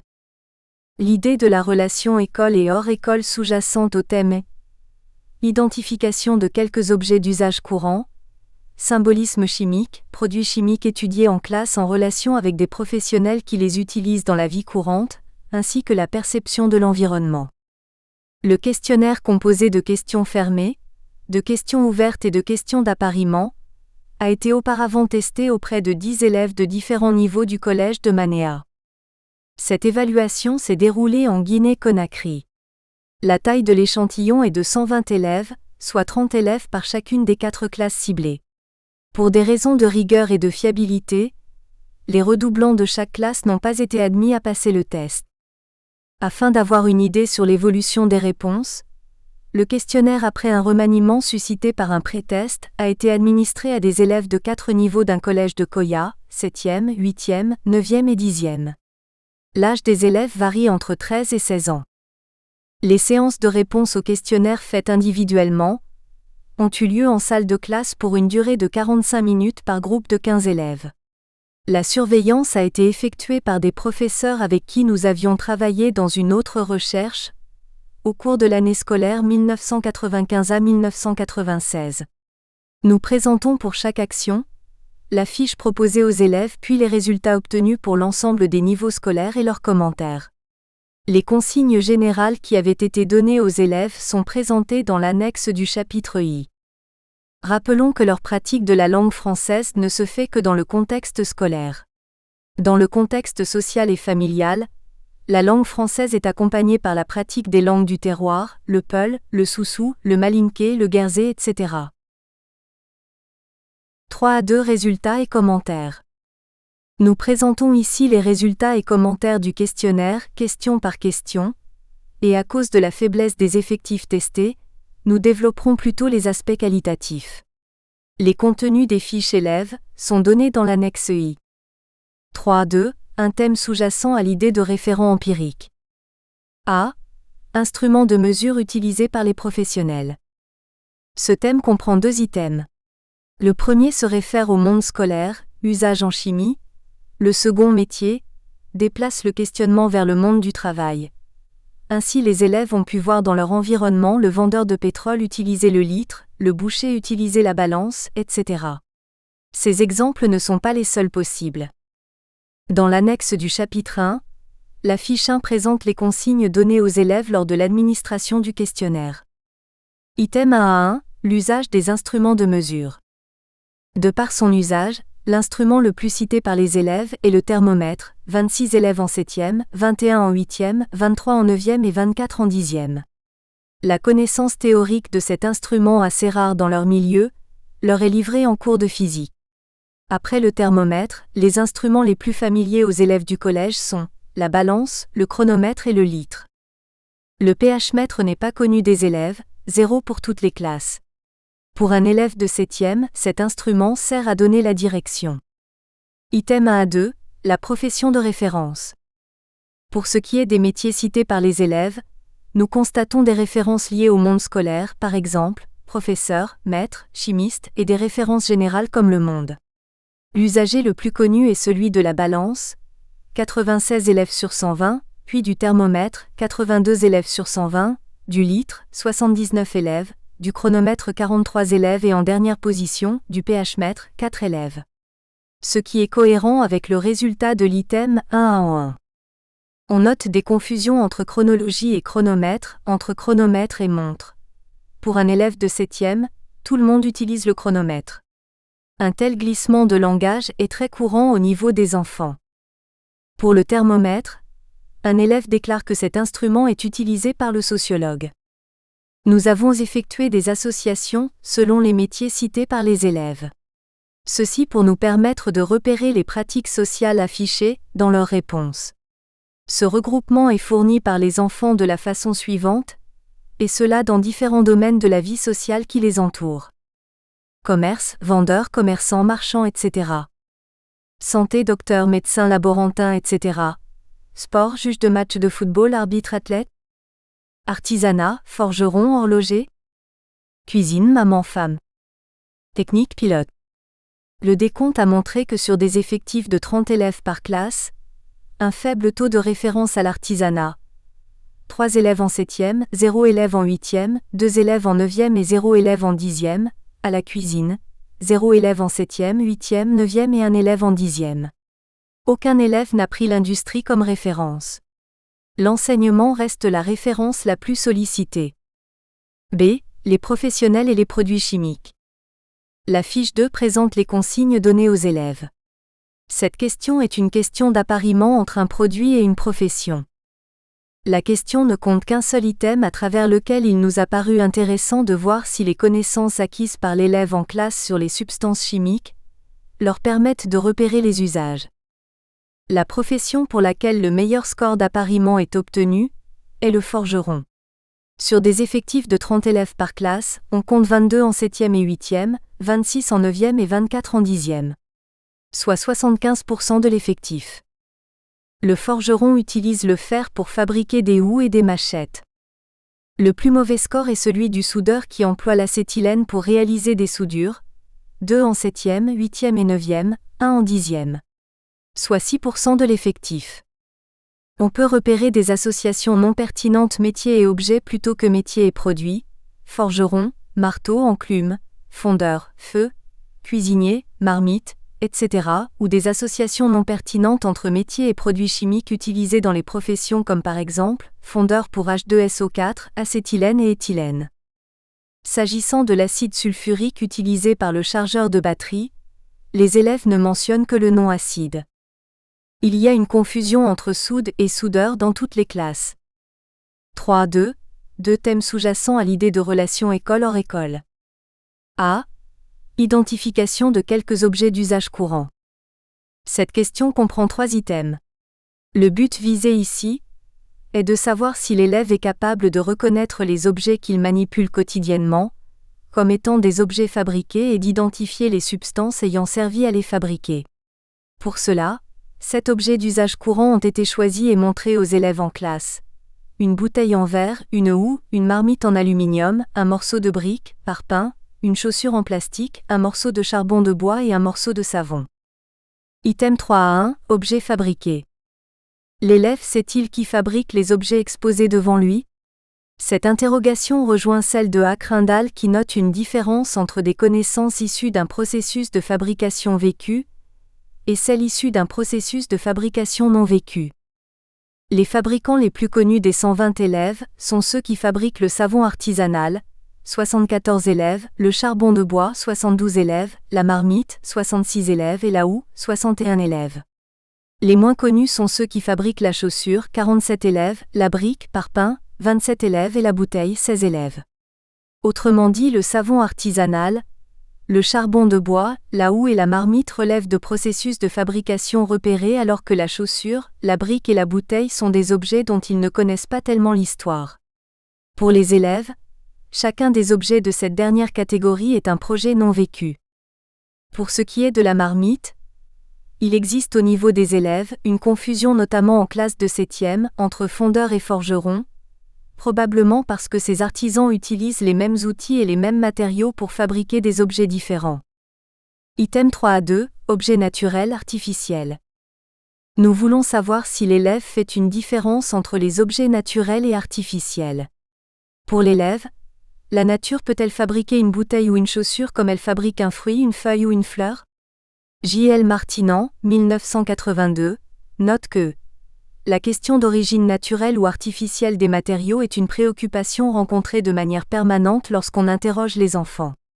Pour lui, cela serait dû à l'immense capital d'image et d'intuition que possèdent déjà les enfants.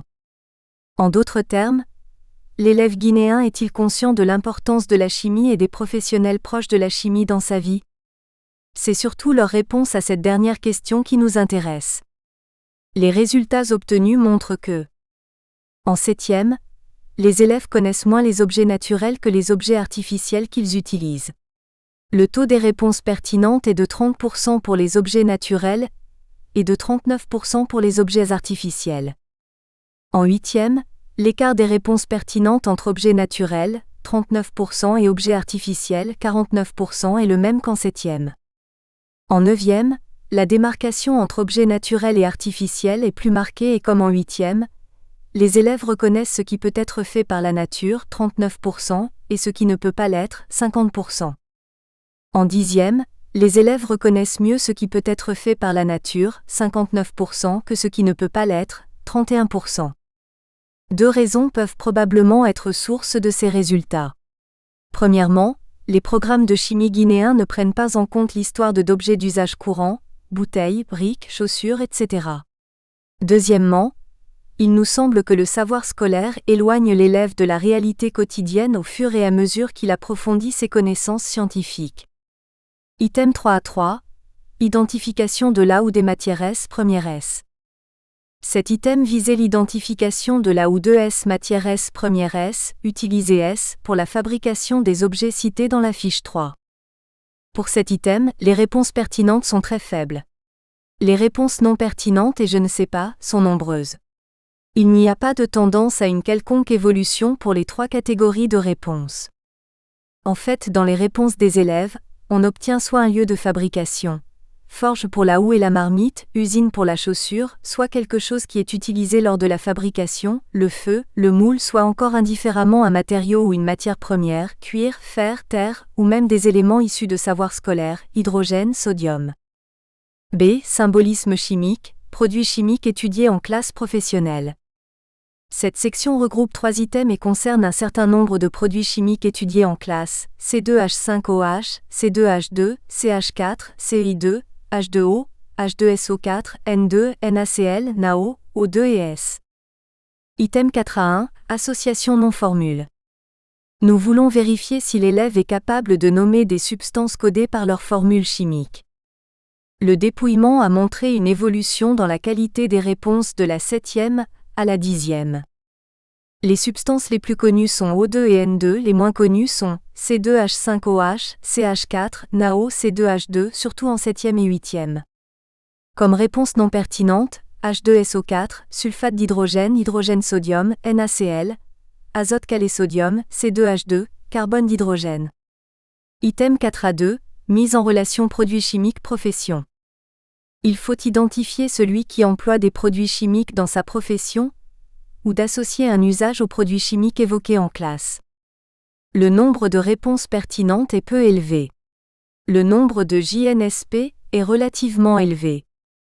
Exemple de réponse non pertinente, H2SO4, fabricant de l'alcool, médecin. C2H2, charbonnier, docteur, O2, fabricant de matières plastiques, CI2, mécanicien, NaO, médecin, N2, médecin. La majorité des réponses réfèrent au milieu scolaire tel que le H2SO4 est sollicité par le professeur de chimie, élève de 8e, traduisant une absence d'inscription des connaissances scolaires dans la vie quotidienne. Item 4A3. Repérage du caractère dangereux de quelques produits chimiques. Les produits choisis sont, sinon présents dans l'environnement de l'élève, du moins les plus courants dans les programmes de chimie au collège. Les élèves du collège ne semblent pas très conscients du danger que représente la manipulation des produits chimiques. Les programmes en vigueur ne font pas de cet aspect de la chimie une priorité. 2 facteurs pourraient expliquer la faiblesse des résultats obtenus. Les élèves n'ont pas vu la plupart de ces réactifs ou ne les ont étudiés que théoriquement. Les élèves reçoivent un enseignement où la nomenclature triviale prédomine sur la nomenclature systématique. Une comparaison des résultats aux questions de dénomination de quelques produits chimiques, d'identification des professionnels et de repérage du danger des produits chimiques, montre que les élèves connaissent mal les produits chimiques. Mais l'item 5A1 portant sur l'association non-formule a montré que ces élèves ne connaissent même pas les noms des substances représentées par leur formule. Ils ne peuvent donc pas dire qui les utilise ni le danger potentiel qu'ils peuvent présenter. Les mêmes questions portant sur les mêmes substances représentées par leur nom auraient peut-être donné des résultats différents. C. Perception de l'environnement. Dans cette section, l'objectif visé est de savoir si l'élève est conscient des problèmes environnementaux liés à des substances comme l'alcool éthylique et les matières plastiques présents dans le programme. La fiche 5 correspondante est présentée en annexe. Exemple de réponse que nous imaginons pour les items du thème. L'alcool éthylique est utilisé par les industriels pour fabriquer des parfums, mais il peut être considéré comme dangereux car sa consommation sans modération détruit irréversiblement l'organisme. Les matières plastiques sont utilisées par les industriels pour fabriquer entre autres des chaussures et des emballages. Elles peuvent être dangereuses dans la mesure où elles ne sont pas dégradables dans la nature, et où leur combustion peut dégager des gaz toxiques. Je me sens concerné par la protection de l'environnement de la Guinée et ce qui me choque le plus dans cet environnement, ce sont les feux de brousse, les tas d'ordures, la poussière, etc. Pour préserver l'environnement de la Guinée, je créerai un groupe pour l'information et la sensibilisation au niveau de mon école avec l'aide de mes professeurs. Je participerai aussi à des activités comme le reboisement et d'assainissement de ma préfecture. Item 5A1. As-tu étudié l'alcool éthylique et les matières plastiques dans ta classe? Pour l'alcool éthylique, le nombre de oui est relativement élevé en 10e où une section du chapitre de la chimie organique est entièrement consacrée à l'alcool éthylique sous la dénomination éthanol. Le lien entre éthanol et alcool éthylique n'a pas été établi pour 4 élèves. Item 5A2. Qui utilise l'alcool éthylique et les matières plastiques dans sa profession? C'est le soulard qui emploie l'alcool pour se mettre à l'aise. D'autres réponses telles que « c'est les bandits qui l'utilisent dans leur métier », les droguaires sont aussi obtenues. L'alcool éthylique est plus connu comme article de consommation que comme matière première de l'artisanat ou de l'industrie, matière première en chimie organique, solvant, antiseptique, combustible. Pour ce qui est des matières plastiques, les réponses pertinentes tournent autour de la chaussure en plastique. La matière plastique est matière première. Les gens qui fabriquent les chaussures dans usines, ceux qui fabriquent les objets plastiques ou articles de consommation, les vétérinaires, etc. Quelques réponses font apparaître une confusion avec d'autres matériaux. Ceux qui font des caoutchoucs, ceux qui font des pneus, cordonniers ou renvoient aux scolaires, les mathématiciens, les physiciens, etc. Item 5A3. Pour fabriquer quoi?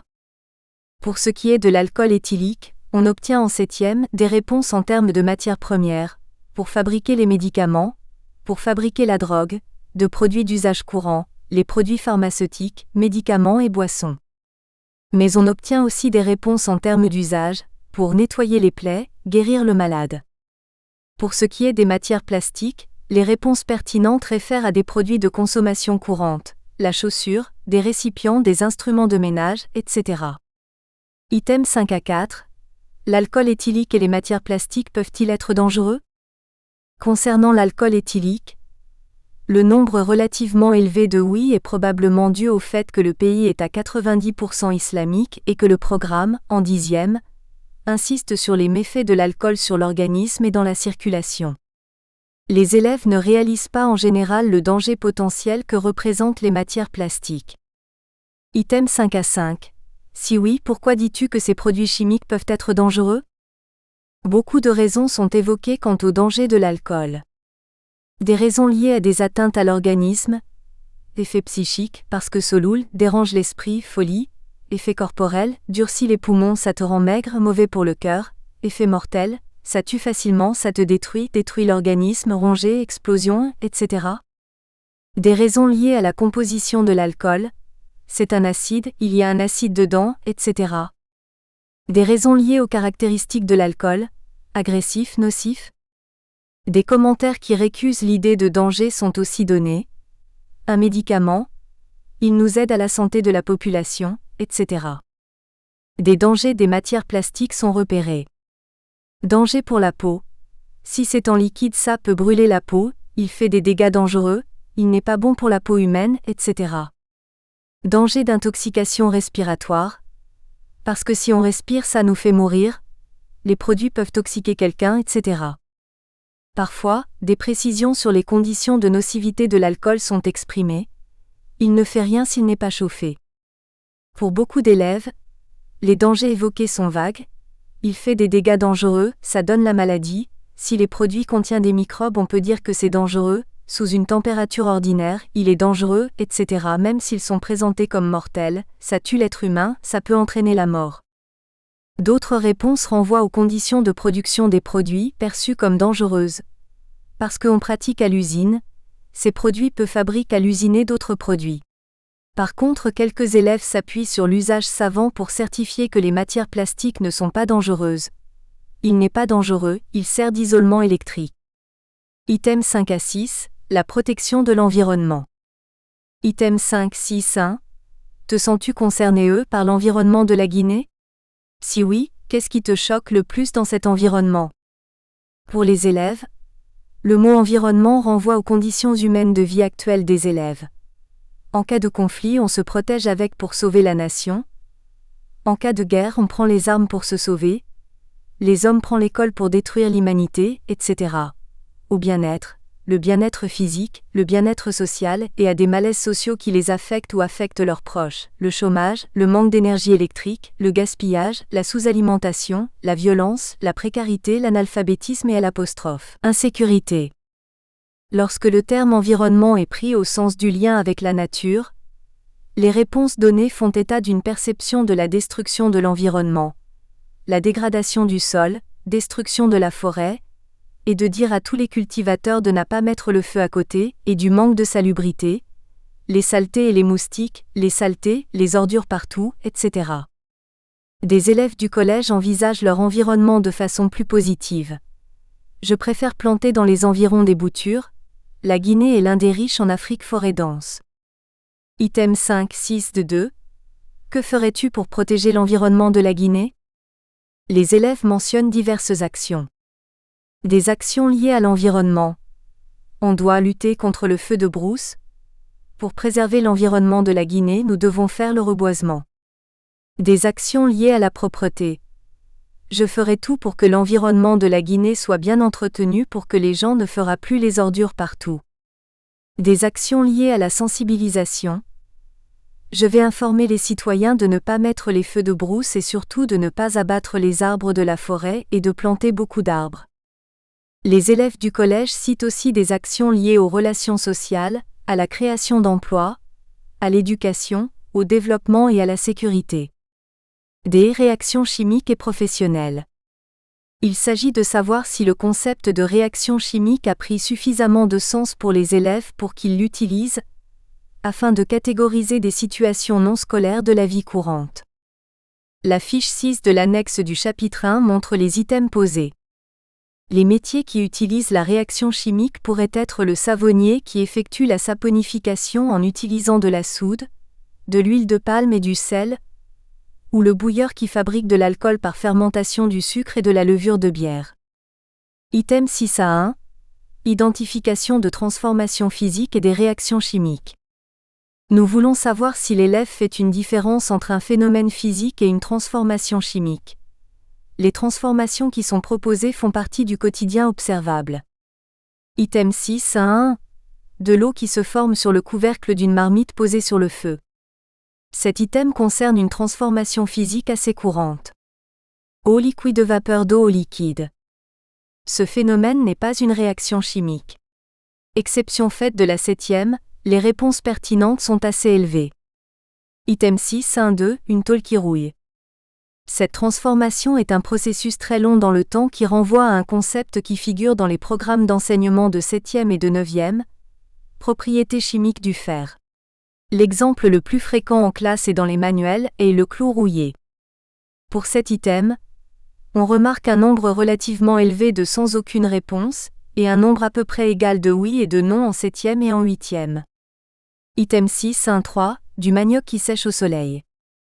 Cette situation qui relève du quotidien des élèves n'implique pas une réaction chimique mais n'est pas évoquée habituellement en classe.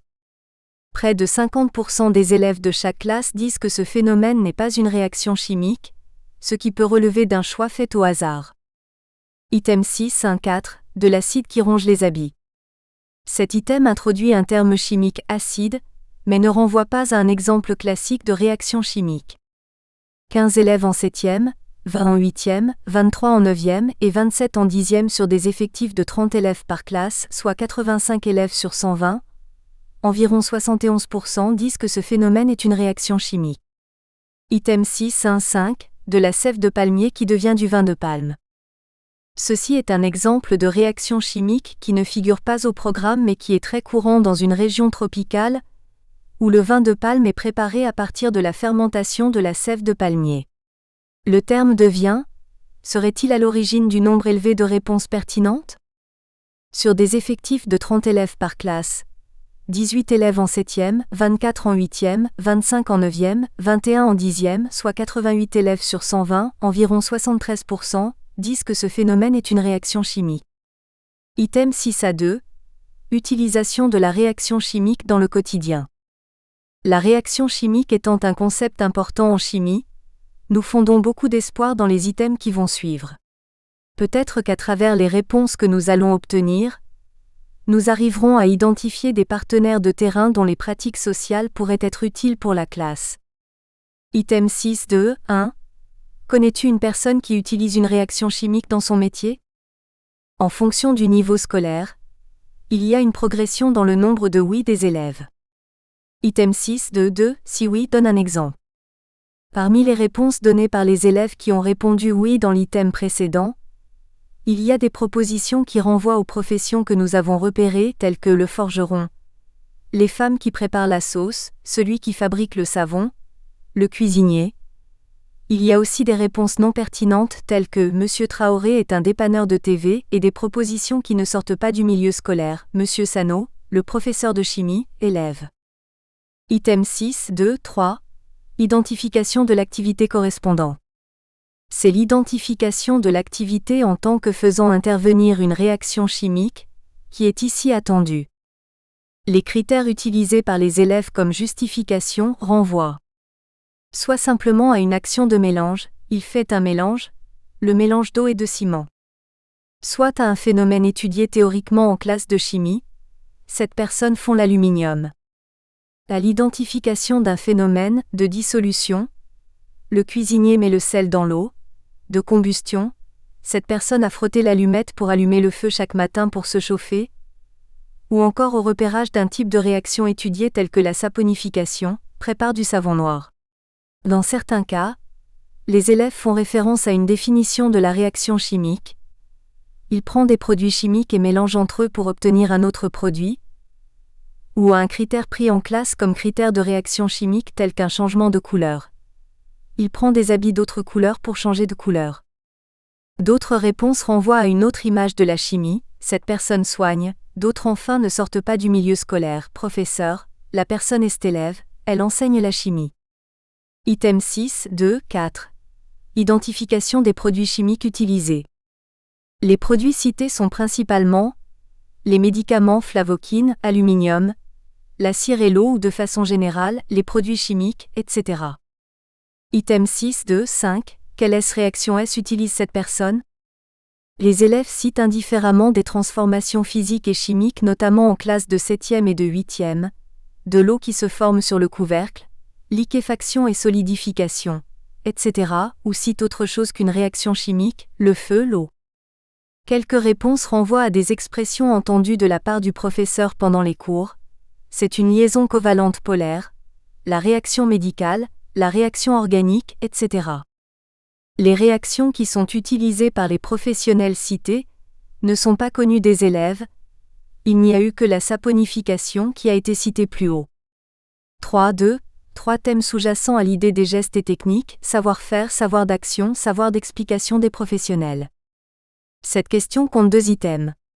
Le premier vise l'identification d'un lien entre connaissances scolaires et monde extérieur, et le second l'évaluation de la connaissance d'une technique étudiée en classe. Le manque de laboratoire et de relations avec l'extérieur font que ces techniques ne peuvent qu'être décrites aux l'élève en classe de manière théorique, craie et tableau noir ou papier-crayon. De ce fait, nous avons voulu savoir jusqu'à quel point les techniques observables à l'extérieur de l'école étaient reconnues par les élèves. Item 7A1, qui utilise cette technique? Le meilleur score concernant les usagers revient à la filtration, 19 élèves en 7e, 18 en 8e, 19 en 9e et 16 en 10e, puis viennent successivement la décantation, l'évaporation, la distillation et le triage magnétique.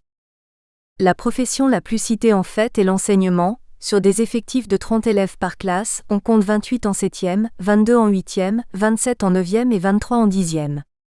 Les professions les moins citées sont celles qui relèvent de l'artisanat 0 en 7e, 1 en 8e, 3 en 9e et 4 en 10e, et de l'industrie, 0 en 7e, 3 en 8e, 4 en 9e et 6 en 10e. Item 7A2, cette technique permet de séparer. On constate que la plupart des réponses sur la fonctionnalité d'une technique ont été données en fonction de ce qui a été vu en chimie et dans les autres matières, par exemple, mélange hétérogène, mélange homogène. Des exemples puisés dans le quotidien sont rares.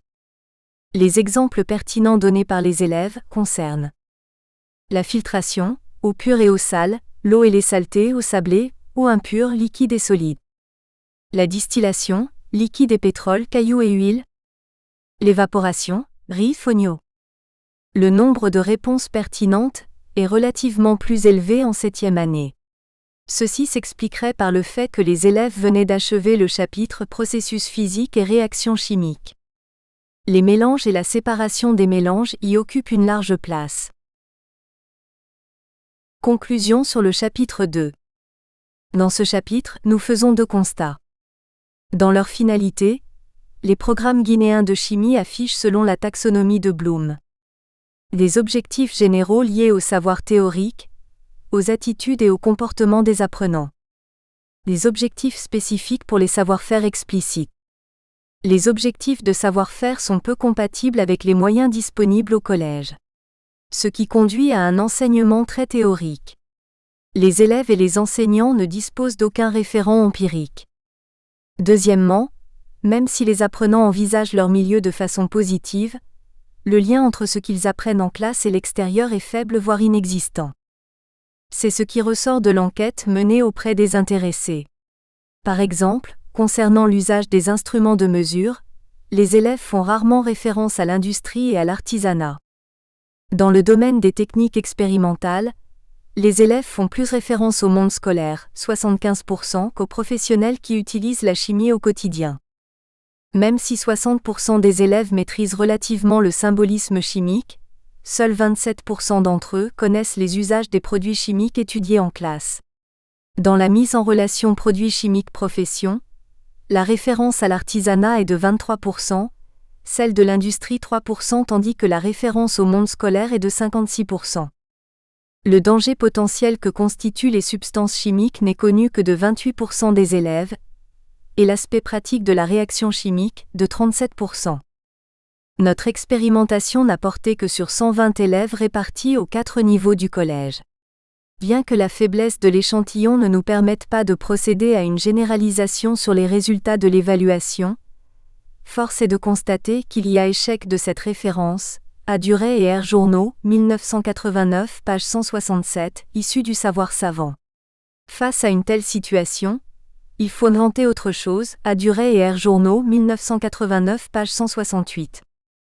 En clair, il devient urgent de s'y prendre autrement à l'école, en agissant, en expérimentant, en se confrontant au réel, au Clouseau et à Bloch, 1981, page 89. Pour cela, il est nécessaire d'explorer d'autres voies plus porteuses pour ces élèves en faisant des obstacles révélés par ce questionnaire, des objectifs d'enseignement. Chapitre 3. Les points de vue des enseignants sur la liaison entre école et milieu social. Des élèves du collège. Un enfant qui a appris une technique quelconque à l'école, en pratiquant cette technique en fonction de ses connaissances acquises à l'école, il peut avoir beaucoup plus de rentabilité. Un professeur de chimie de Koya.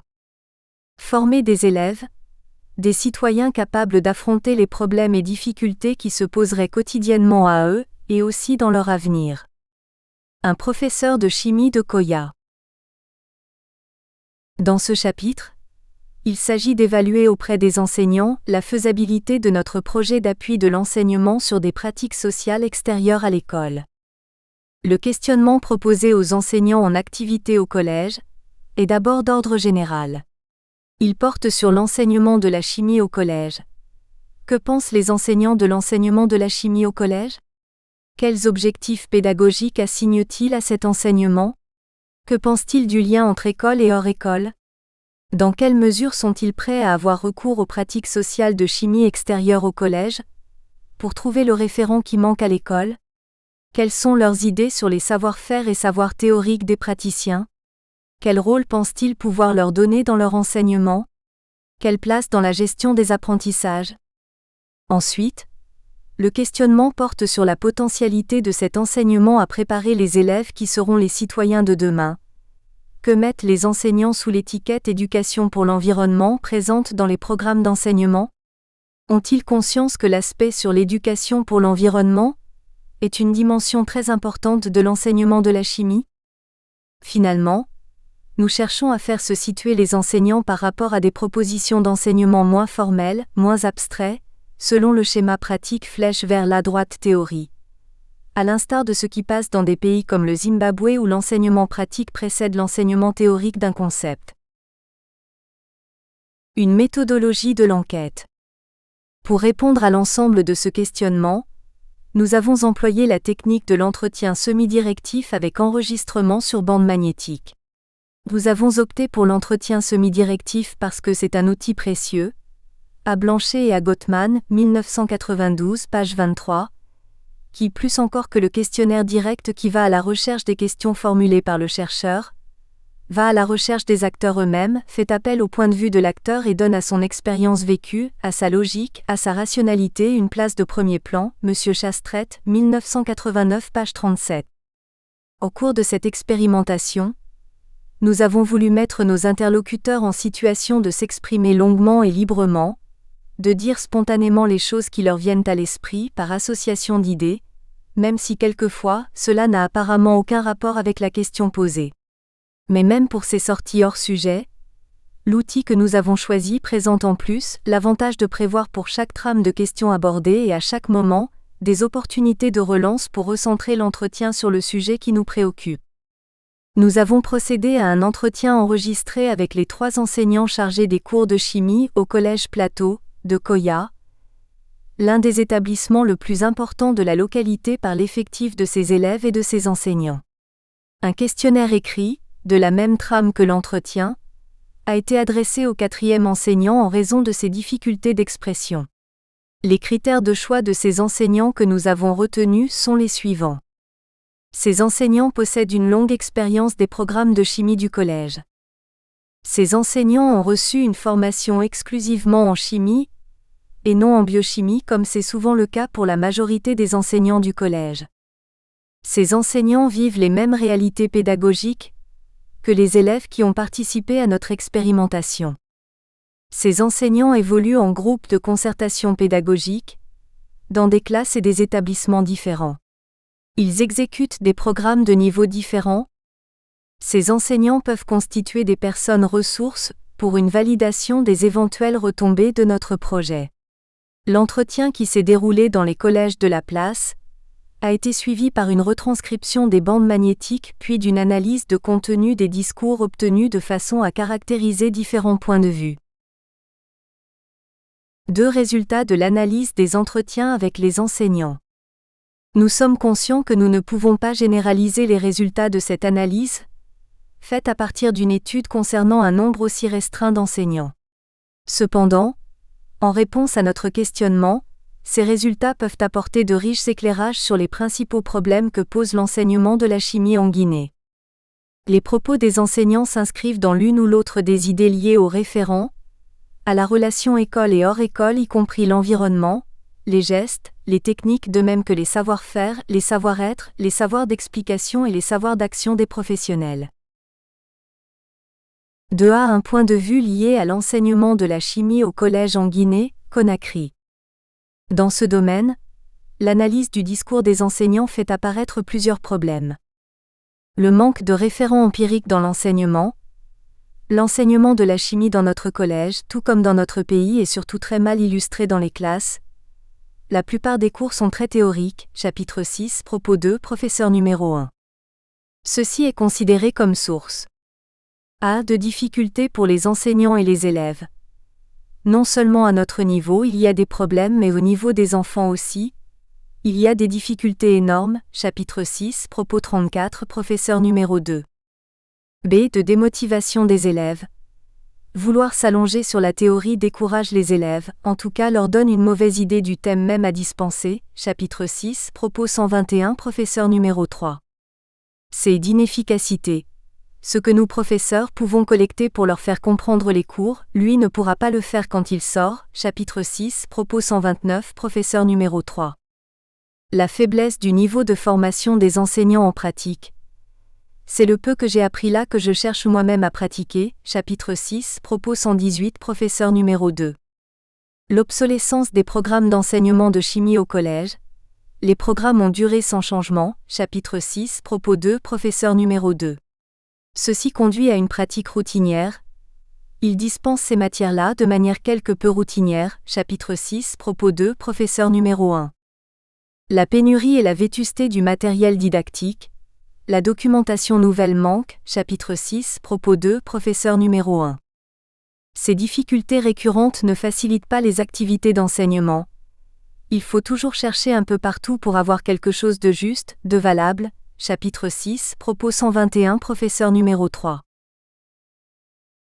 2A. Deux points de vue des enseignants sur les objectifs pédagogiques dans l'enseignement de la chimie. Dans le discours des enseignants, plusieurs objectifs pédagogiques sont repérés. Les objectifs de formation. Un objectif de formation polyvalente reconnu à l'école qui forme mieux, en tout cas permet à l'homme de réussir mieux dans toute activité humaine. Chapitre 6, propos 12, professeur numéro 1. Nous espérons que vous avez apprécié cet aperçu. Pour continuer à écouter ce livre audio sur Google Play Livres, utilisez le lien dans la description de la vidéo.